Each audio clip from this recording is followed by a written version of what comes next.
Swing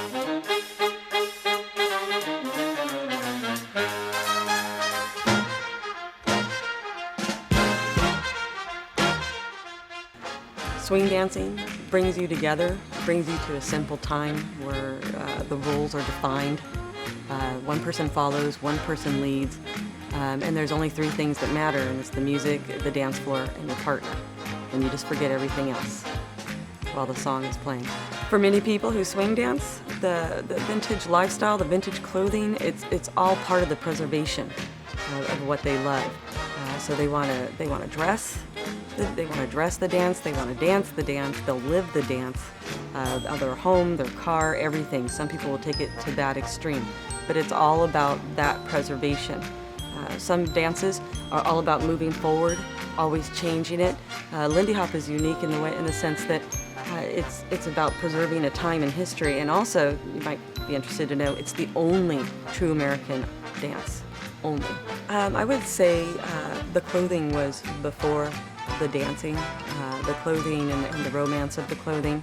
And I did mix it up with a lot of kind of punky stuff in the 80s, but as the 90s came in, I became much more focused on the preservation of all of it. I became more interested in watching films, and I found there were a lot of people just like me. We were obsessively watching films.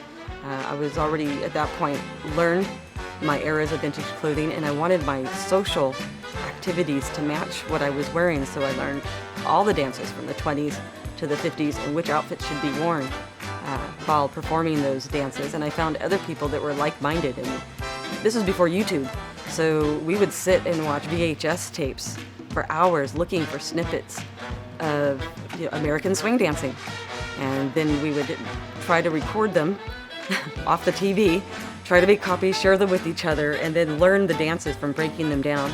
And eventually we started finding the old timers that are actually in those movies. We started finding them, and they started teaching us the dance they're doing. And it just really took off.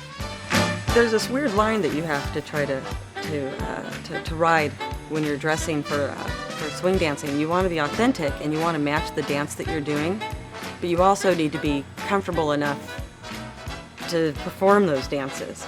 And not all vintage clothing is designed for comfort. And also it's become much more scarce now. So you also have to ask yourself, what kind of dance am I going to do? How long am I going to be doing it? And can this dress hold up to this dance? Because I used to be, I didn't care. I would just shred clothes up on a weekly basis, and I had so much of it. It was so easy to find.